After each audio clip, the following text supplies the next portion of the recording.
এটা আমার বাসা, এটা আমার বাইক। এটা এখন আমি নিয়ে যাব অফিসে। এটা হচ্ছে আমার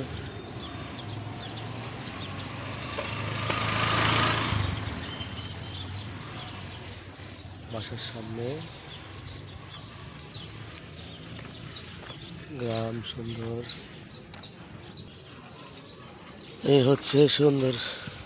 সকাল সকাল রৌদ্র উঠছে, কি রৌদ্র, খুব সুন্দর রৌদ্র উঠছে। তো এখানে আবার আমাদের এই কোয়ার্টারের ভিতরে মেলা টেলা ওই পাশে বয়েছে, এইদিকে পুকুর।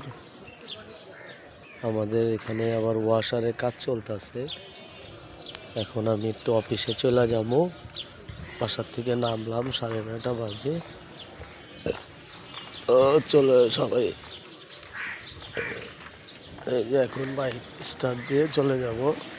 আল্লাহ হাফেজ, ভালো থাকে।